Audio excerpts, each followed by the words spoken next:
Hello friends, smart CTET YouTube channel में आप लोगों का आज फिर से स्वागत है। आज हम लोग बाल विकास के एक पॉइंट को देखेंगे। किस चीज को? बाल विकास के एक पॉइंट को देखेंगे।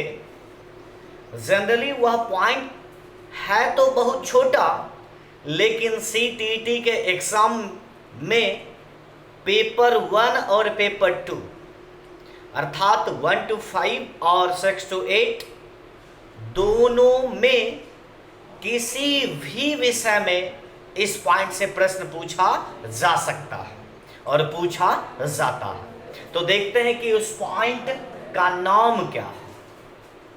उस पॉइंट का नाम है लैंगिक रूढ़िबद्धता। क्या नाम है?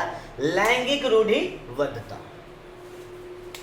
लैंगिक अलग और रूढ़िबद्धता अलग, दोनों को अलग अलग करके हम लोग समझते हैं। जनरली लैंगिक तो लिंग हुआ, जो चीज आप लोग समझ रहे हैं वही चीज यहां से भी निकलेगा। फिलहाल हम लोग सबसे पहले रूढ़िबद्धता को समझते हैं कि रूढ़िबद्ध धारणा होती है क्या। रूढ़िबद्ध धारणा क्या होती है? तो देखिए कि आपके स्क्रीन पे इसके बारे में क्या आ रहा है। देखिए आपके स्क्रीन पे आ गया, देखिएगा क्या कहता है रूढ़िबद्धता।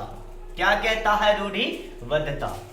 किसी व्यक्ति को, किसी समाज को, किसी समुदाय को, किसी समुदाय के लोगों को, अर्थात किसी भी व्यक्ति, किसी भी समाज या किसी भी समुदाय के लोगों को किसी खास इमेज में बांध देना।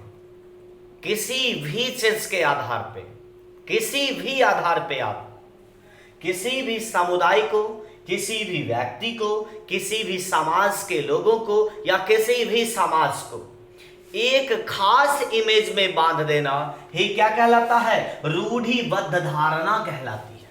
क्या कहलाता है? रूढ़िबद्धता कहलाता है। तो कैसे इसको हम लोग क्या करेंगे? समझने की कोशिश करेंगे। जैसे यदि हम लोग किसी समुदाय की बात ले लें, ध्यान से सुनिएगा, किसी समुदाय की बात यदि हम लोग ले लें तो कोई व्यक्ति यदि समुदाय से, जो भी समुदाय का हम एग्जाम्पल लेंगे, यदि किसी समुदाय से आप लोग बिलोंग करते होंगे तो आप लोग गलत नहीं मानिएगा, इसको निगेटिव कभी नहीं लीजिएगा, क्योंकि हम समझाने के लिए सिर्फ बता रहे हैं। कोई व्यक्ति गलत इसको नहीं लीजिएगा, ठीक है? चलिए, जैसे यदि हम एक समुदाय कुम्हार की बात करें, कुम्हार जो मिट्टी का काम करता है, जो मिट्टी का काम करता है, मिट्टी का बर्तन बनाता है या मिट्टी के विभिन्न प्रकार के खिलौने भी बनाते हैं या कोई भी वस्तु जो मिट्टी का बनाता है, कुम्हार। तो हम लोग या आप लोग कुछ भी समझते हैं कि मिट्टी का बर्तन बनाने का मतलब कौन सा समुदाय? सर कुम्हार। कौन समुदाय? कुम्हार। तो मिट्टी का बर्तन बनाना एक इमेज हुआ, एक खास कार्य हुआ, और इस कार्य को किसी एक खास समुदाय से आप लोगों ने जोड़ रखा। आप लोग नहीं, हम लोग, सारे लोग मिलकर के इस मिट्टी के बर्तन के कार्य को एक खास समुदाय से जो जोड़ कर रखे हुए हैं, इसी को क्या कहते हैं? रूढ़िबद्धता कहते हैं। क्या कहते हैं? रूढ़िबद्धता। Can you doubts? सर लोहा का काम यदि आपको पूछा जाए कि लोहा का काम कौन करता है, आप क्या बताते हैं? सर लोहार। क्या बताते हैं? लोहार। तो फिर लोहा का काम एक खास कार्य हुआ, एक खास इमेज हुआ, और इस इमेज को आप किससे जोड़ रहे हैं? एक खास समुदाय से, अर्थात लोहार से। मतलब लोहार समुदाय में जो भी आते हैं वह लोहा का काम करते हैं। क्या यह जरूरी है कि कुम्हार समुदाय में जितने भी व्यक्ति आते हैं वह सभी मिट्टी का ही काम करते हैं? नहीं, ऐसा जरूरी नहीं है। लोहार समुदाय में जितने भी व्यक्ति आते हैं, क्या सभी लोहा का ही काम करते हैं? ऐसा जरूरी नहीं है। या क्या मिट्टी का काम कुम्हार को छोड़कर हम लोग, आप लोग किसी विभिन्न या दूसरे समुदाय के लोग नहीं कर सकते हैं? सर कर सकते हैं सीखने के बाद। यदि किसी खास व्यक्ति की बात किया जाए, चतुर व्यक्ति यदि कोई होता है, क्या होता है? चतुर व्यक्ति, तो आप क्या कहते हैं? कहते हैं कि यह हो गया महाभारत का शकुनी। कहते हैं कि यह हो गया महाभारत का शकुनी। अर्थात आप किसी भी चतुर व्यक्ति को किसी एक खास व्यक्ति के इमेज से बांध रहे हैं, किसी खास व्यक्ति से बांध रहे हैं। अर्थात चतुर सिर्फ शकुनी ही हो सकता है, दूसरा व्यक्ति नहीं हो सकता है। सर दूसरा व्यक्ति भी हो सकता है। तो कहने का मतलब यह हुआ कि रूढ़िवादिता क्या होता है? रूढ़िवादिता क्या होता है? किसी भी व्यक्ति को, किसी भी समाज को या किसी भी समुदाय को किसी एक खास इमेज में, कार्य के आधार पर हो या रंग के आधार पर हो, किसी खास इमेज में बांध देना ही क्या कहलाता है? रूढ़िबद्धता। कार्य ही नहीं, किसी भी आधार पर आप लोग कर सकते हैं। जैसे कहते हैं आदिवासी काले होते हैं, कहते हैं कि आदिवासी रंग बिरंगे होते हैं या काले होते हैं। क्या सभी आदिवासी काले होते हैं? ऐसा जरूरी है? सर ऐसा जरूरी नहीं है। आप लोग ने इसको एक खास इमेज में बांध दिया है कि आदिवासी काले होते हैं, यही क्या कहलाएगा? रूढ़िबद्धता कहलाता है।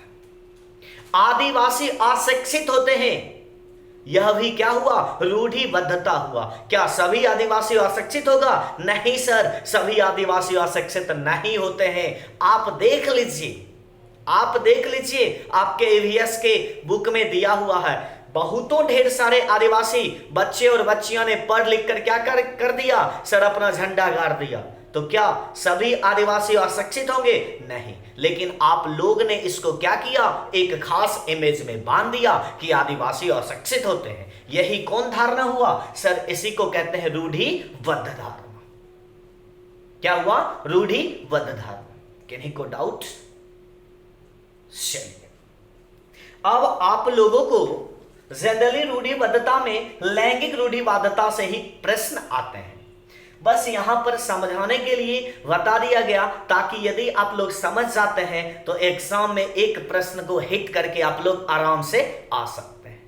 तो अभी जो पॉइंट होगा, उस पॉइंट का पूरा नाम है लैंगिक रूढ़िवादिता। और लैंगिक रूढ़िवादिता में हम लोगों ने रूढ़िबद्ध धारणा को समझ लिए कि रूढ़िबद्धता होता क्या है। एग्जाम में आपको पूछा जाएगा पूरे लैंगिक रूढ़िवादिता, लैंगिक रूढ़िवादिता क्या दर्शाता है। तो देखते हैं, अगले पॉइंट का जिक्र करते हैं हम लोग और उस पॉइंट में देखते हैं कि लैंगिक रूढ़िवादिता। रूढ़िवादिता को समझने के बाद आप समझिए लैंगिक रूढ़िवादिता मतलब लिंग, मतलब लिंग। लिंग कितने प्रकार के होते हैं? सर दो नहीं, 3 को नहीं। आपको बाल विकास में या इस प्रश्न में को समझाने के लिए या समझने की बात आवे तो आप कितने प्रकार के लिंग का जिक्र कीजिएगा? सर दो लिंग। कितने लिंग? 2। तो रूढ़िबद्धता हो गया था किसी खास समुदाय, समाज, व्यक्ति को खास इमेज में बांधना। और लैंगिक रूढ़िबद्धता हो गया कि लड़के और लड़कियों को किसी खास इमेज में बांध देना ही क्या कहलाता है? सर लैंगिक रूढ़िबद्धता कहलाता है। क्या कहलाता है? लैंगिक रूढ़िबद्धता। देखिएगा आपके स्क्रीन पे क्या आ रहा है, देखिए क्या आ गया? लड़के एवं लड़कियों को, क्या आया? लड़के एवं लड़कियों को किसी खास इमेज में बांध देना ही क्या कहलाता है? लैंगिक रूढ़िवादिता कहलाता है। और इसी से आपको एग्जाम में प्रत्येक बार प्रश्न पूछे जाते हैं। क्या? लड़के एवं लड़कियों को किसी खास इमेज में बांध देना ही क्या कहलाता है? लैंगिक रूढ़िवादिता कहलाता है। लैंगिक रूढ़िवादिता कहलाता है। तो इसको हम लोग कैसे समझेंगे? ध्यान दीजिएगा। कहा जाता है जनरली कहा जाता है लैंगिक रूढ़िवादिता में कि लड़के और लड़कियों का जो होता है किसी भी चीज के आधार पर, वह कार्य हो, पढ़ना हो, पहनावा हो, किसी भी आधार पे एक खास इमेज में आप बांध देते हैं, इसी को कहते हैं लैंगिक रूढ़िवादिता। जैसे एग्जाम्पल लिया जाए कि सर पूछा जाएगा आपको या कहा जाएगा कि लड़के गणित में तेज होते हैं, लड़कियां गणित में कमजोर होती है। क्या लड़कियां गणित नहीं पढ़ सकती है और गणित में कमजोर होती है?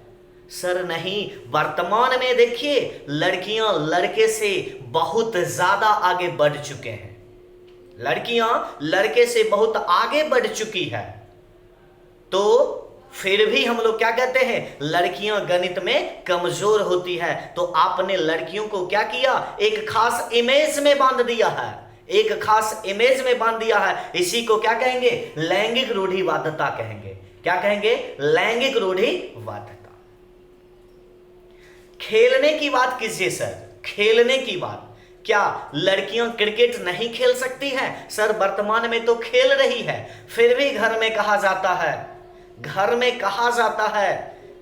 किसी भी व्यक्तियों के द्वारा लड़कियां हैं क्या क्रिकेट खेलेगी? तो इस प्रकार का वर्ड जो हुआ वह किसका उदाहरण हुआ? सर लैंगिक रूढ़िवादिता का उदाहरण। किसका उदाहरण हुआ? लैंगिक रूढ़िवादिता का उदाहरण। यदि घर में लड़कियां थोड़ा जोर से चिल्लाती है तो क्या कहा जाता है कि यदि तुम इस प्रकार से चिल्लाओगी तो क्या तुमसे कोई शादी कर सकता है? तुमसे शादी कोई नहीं करेगा। यह भी किसका उदाहरण हुआ? सर यह भी लैंगिक रूढ़िवादिता का उदाहरण। अर्थात लड़का जोर से चिल्लाए तो कोई बात नहीं है, लेकिन यदि लड़कियां जोर से चिल्लाए तो वह क्या हो जाएगा सर? वह बेइज्जती का सवाल है? नहीं, वह इज्जत और बेइज्जत की बात यहां नहीं होगी। वह जो व्यक्ति कर रहा है उसको लैंगिक रूढ़िवादिता में क्या कर रहा है, खास इमेज में उसको बांध रहा है, जो नहीं होनी चाहिए। क्या होनी चाहिए? नहीं होनी चाहिए। तो हम लोगों ने क्या किया, लैंगिक रूढ़िवादिता को शायद समझ लिए।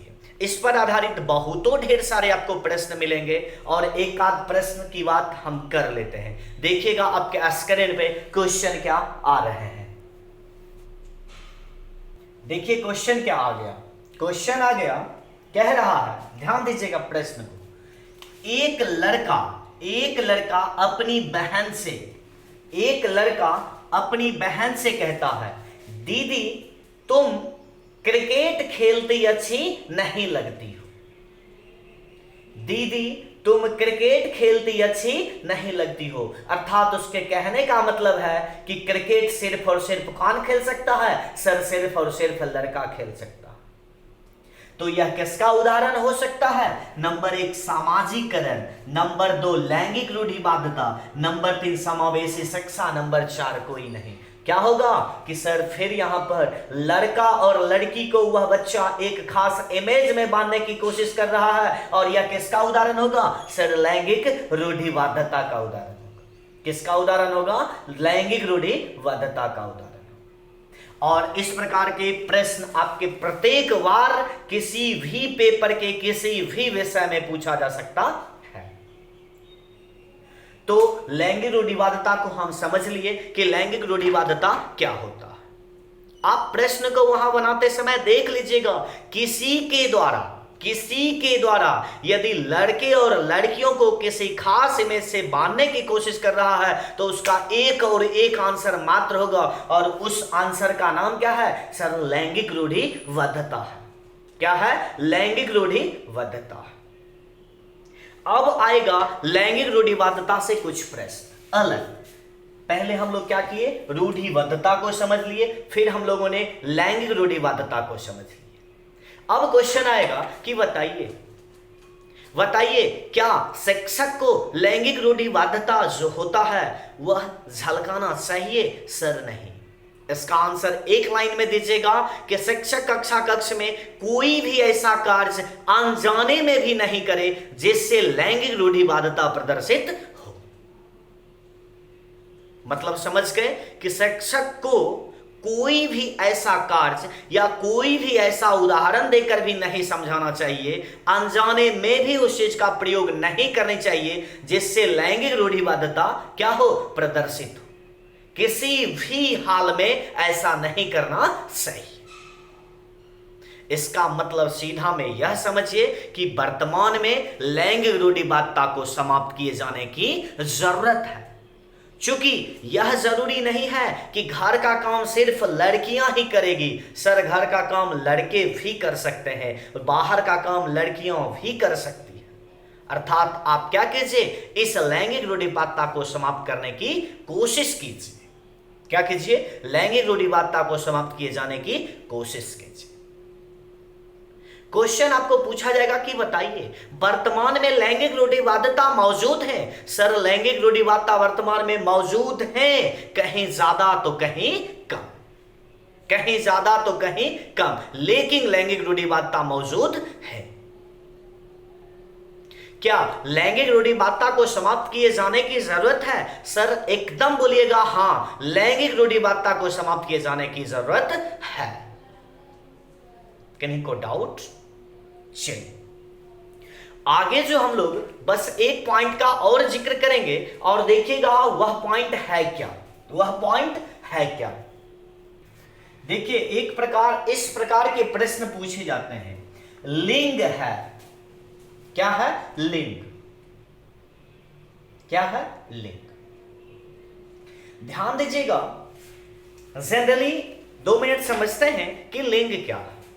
लिंग लड़का और लड़कियां जो होती है, लड़के एवं लड़कियां जो होती है, वह कहां से निर्धारित किया जाता है? सर, जन्म से ही निर्धारित किया जाता है कि आप लड़के हैं या लड़कियां। क्या है? आप लड़के हैं या लड़कियां। लेकिन यही जो आपका जन्म से ही लड़का और लड़की निर्धारित हो जाता है, तो समाज आगे चलकर क्या कर देता है? आपको लड़के और लड़कियों को खास खास इमेज में बांध देता है। ध्यान से सुनेगा इस पॉइंट को। आप लड़के हैं या लड़कियां, इसका तय कब से हो जाता है? जन्म के समय से ही, कि आप लड़के हैं या लड़कियां। अर्थात जैविक उत्पाद से ही यह तय हो जाते हैं। लेकिन जब यही आगे आ जाते हैं, जब कुछ समय व्यतीत होता है और आप पालन पोषण जब आपका हो जाता है समाज में, आप जब बड़े हो जाते हैं, तो उस समय भी आपको क्या किया जाता है? ध्यान से सुनिएगा, काम को भी आपके लिंग के आधार पर अलग अलग कर दिया जाता है। क्या कर दिया जाता है? अलग अलग। मतलब यदि लड़के हैं तो घर के बाहर का काम देखेंगे, और लड़कियां यदि है तो घर के अंदर का काम करेगी। क्या लड़कियां बाहर का काम नहीं कर सकती है? सर, कर सकती है। क्या लड़के घर का काम नहीं कर सकते हैं? कर सकते हैं। तो समाज क्या करता है? इसको एक खास निर्धारित तय जो होता है मानक, उसमें क्या कर देता है? स्थापित कर देता है। क्या कर देता है? स्थापित, जो समाप्त किए जाने की जरूरत है। तो इसको हमने इसलिए बताया कि लिंग का जिक्र आया, और लिंग का निर्धारण कहां से हो जाता है? सर, जन्म से ही। यहां आप कंफ्यूजन करते, इसीलिए उसको थोड़ा जिक्र कर दिया गया। ध्यान दीजिएगा, लिंग है क्या? तो यहां 2 आंसर होते हैं। सर, लिंग जैविक उत्पाद है, मतलब आपको जन्म से ही यह मिल जाता है प्रमाण कि आप लड़के हैं या लड़कियां। फिर आता है सर सामाजिक उत्पाद। सर, लिंग सामाजिक उत्पाद भी है, क्योंकि समाज ने यह मानक बनाया है कि फलाना काम लड़कियां करेगी तो वह काम लड़के नहीं करेंगे। घर के बाहर का काम लड़के करेंगे, लड़कियां घर से बाहर नहीं निकल सकती है। तो इस प्रकार के जो भी मानक स्थापित किए गए हैं, वह किसके द्वारा स्थापित किए गए हैं? सर, समाज के द्वारा। इसीलिए लिंग सामाजिक उत्पाद भी होता है। तो कीजिएगा क्या? दोनों ऑप्शन में आ गया। क्या हुआ? दोनों ऑप्शन में आ गया। तो आंसर कैसे मारिएगा? क्या कीजिएगा? आंसर कैसे मारिएगा? तो सर ध्यान दीजिएगा, जब जब इस लिंग का जिक्र करे, किसका? इस लिंग का जिक्र करे तब आप लोग क्या कीजिएगा सर? यहां देखिएगा कि सेक्स लिखा हो या जेंडर लिखा है, सेक्स लिखा है या जेंडर लिखा है, ध्यान दीजिएगा क्या लिखा हो। जब जब लिंग से इस प्रकार के प्रश्न पूछे जाएंगे तो हिंदी वाले इधर लिखा होगा लिंग, क्या लिखा होगा? लिंग। लेकिन इंग्लिश साइड जब जाइएगा, अंग्रेजी में भी प्रश्न रहते हैं तो उधर या तो सेक्स लिखा होगा या जेंडर लिखा होगा। क्या लिखा होगा? या तो सेक्स लिखा होगा या जेंडर लिखा होगा। तो जब सेक्स लिखा हो, ध्यान दीजिएगा, जब सेक्स लिखा हो तब आंसर मारिएगा जैविक उत्पाद है। क्या मारिएगा? जैविक उत्पाद है।